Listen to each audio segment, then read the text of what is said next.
Imagine करें आप हर महीने लाखों रुपए एक ऐसे सिस्टम को हरा कर कमा रहे हैं जो बनाया ही आपको हराने के लिए गया है, बगैर किसी पिस्टल, बगैर किसी मास्क, सिर्फ आर्म से पेयर ऑफ शूज़ के साथ। 1977 में पुलिस इंग्लैंड के एक कज़िनो की तरफ तेज़ी से भागती हुई पहुंचती है। स्टाफ का दावा था कि एक अमेरिकन सिटीज़न उन्हें मुनज़्ज़म तरीके से चीट कर रहा है, लेकिन जब ऑफिसर्स ने इसकी तलाशी ली तो उन्हें कोई नकली कार्ड्स या छुपे हुए साथी नहीं मिले। उन्हें सिर्फ उसके पाँव से आती हुई एक बजिंग साउंड सुनाई दी। आखिर कैसे 16 इयर्स की उम्र में घर से भागने वाले एक लड़के ने एक शू मेकर के साथ मिलकर इब्तदाई टेक्नोलॉजी की मदद से अमेरिकन माफिया और आलमी नेटवर्क्स को बेवकूफ़ बनाया। आज हम डैरल पर्पस और उन हाई टेक जूतों की सनसनीखेज कहानी को डिकोड करेंगे जिन्होंने गैम्बलिंग की तारीख हमेशा के लिए बदल दी। कहानी शुरू होती है 1975 से। डैरल पर्पस $50 जेब में लिए 16 साल की उम्र में घर से भाग जाता है, लेकिन डैरल कोई आम बच्चा नहीं था। इसका मैथमेटिक्स का जहन हद से ज़्यादा तेज़ था। वो एडवर्ड थॉर्प की मशहूर किताब बीट द डीलर पढ़ता है और कार्ड काउंटिंग की टेक्निक पर महारत हासिल कर लेता है। अब सवाल ये है कि ये कार्ड काउंटिंग दरअसल काम कैसे करती है। ये कोई जादू नहीं, सिर्फ स्टेटिस्टिक्स हैं।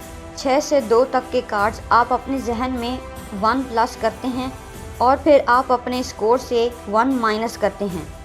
अगर आखिर में टोटल रनिंग काउंट पॉजिटिव आए तो इसका मतलब है कि डेक में ज़्यादा कीमत वाले कार्ड्स बाकी हैं। शुमारियाती तौर पर अब जीतने के चांसेस कज़िनो से हटकर प्लेयर के हक में हो जाते हैं। डैरल इतना तेज़ था कि इसने सीक्रेट कार्ड काउंटिंग का टेस्ट 10 सेकंड से भी कम वक्त में पास कर लिया था। इस चीज़ ने कैन ऑस्टन की तवज्जो हासिल की, जो कि प्रोफेशनल कार्ड काउंटर्स के एक अंडरग्राउंड ग्रोह को चला रहा था। ऑस्टन की टीम सिर्फ कार्ड्स ही नहीं गिनती थी, बल्कि वो एक खुफिया मिलिट्री यूनिट की तरह काम करती थी। डैरल टेबल पर बैठता है, स्मॉल स्टेक्स लगाता है और काउंट का हिसाब रखता है। ये एक ऐसे लापरवाह और अमीर अनाड़ी होने का ड्रामा करता है जो बड़ी शर्तें लगाने के लिए तैयार हो। लेकिन 1970 के लॉस वेगस में कज़िनो कोई कॉरपोरेट कंपनी नहीं चला रही थी, वहाँ माफिया का राज था। 1 साल तक लाखों डॉलर के नुकसान के बाद कज़िनो की सिक्योरिटी टीम के लीडर कैन ऑस्टन को एक उकबी गली में घसीट कर ले जाती है। वो उसके चेहरे की 19 हड्डियां तोड़ देते हैं, जिसके बाद उसकी प्लास्टिक सर्जरी करवानी पड़ती है। इसके कुछ ही अरसे बाद एक गार्ड डैरल के कंधे पर थपकी देता है। वो डैरल को एक पिछले कमरे में बंद कर देते हैं। टेबल पर स्टेनलेस स्टील का एक प्लायर्स रखा होता है, बिल्कुल वैसा जैसा डेंटिस्ट के पास होता है। कज़िनो का बॉस कागज़ का एक टुकड़ा उसकी तरफ बढ़ाता है, जिस पर उसकी टोटल जीत की रकम लिखी होती है।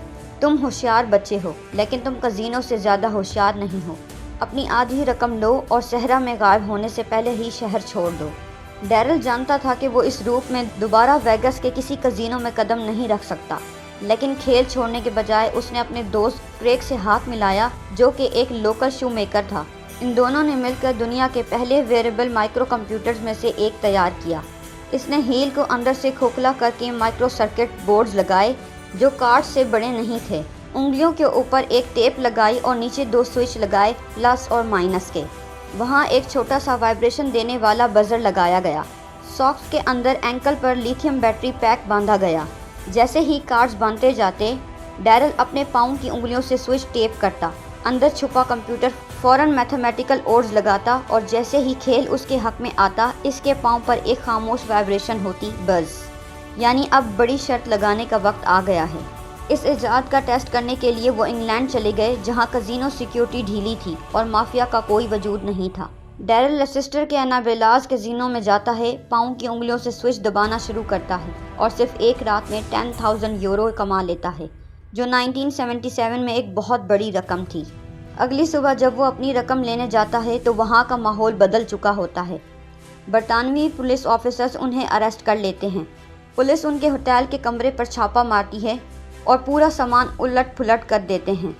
एक ब्रीफ केस के अंदर पुलिस के बिल्कुल सामने soldering irons, extra microchips, lithium batteries और पूरे यूरोप के कज़िनो मेंबरशिप कार्ड्स पड़े होते हैं। ऑफिसर ब्रीफ केस खोलता है, तारों और बैटरियों के दरमियान हाथ मारता है और फिर डैरल की तरफ देखता है और एक लफ्ज़ कहे बगैर ब्रीफ केस बंद कर देता है। क्यों? क्योंकि 1977 में बॉडी पर पहने जाने वाले कंप्यूटर्स इतने फ्यूचरिस्टिक थे कि पुलिस को अंदाज़ा ही नहीं था कि वो देख क्या रहे हैं। उन्होंने सोचा कि डैरल शायद रियल एस्टेट का कोई खुशकिस्मत बिजनेसमैन है। किसी गैर कानूनी काम का सबूत ना होने की वजह से पुलिस के पास इसके 10,000 यूरो इसे वापस करने और उसे आज़ाद छोड़ने के सिवा कोई चारा नहीं था। कुछ सालों के बाद डैरल पर्पस ने प्लास्टिक सर्जरी करवाई, अपने हेयर डाई करवाए, कानूनी तौर पर अपना नाम बदला और आइडेंटिटी छुपाकर खेलना जारी रखा। इससे पहले कि कज़िनो दुनिया भर में अपने शफलिंग रूल्स के कवायद बदलते, डैरल की टीम ने इस सिस्टम से $1 मिलियन से ज़्यादा रकम निकाल ली। आज डैरल पर्पस का नाम official Blackjack Hall of Fame में दर्ज है। ये कहानी बताती है कि मैथ, टेक्नोलॉजी और हिम्मत एक साथ मिल जाएं तो दुनिया के सबसे महफूज सिस्टम्स को भी हैक किया जा सकता है।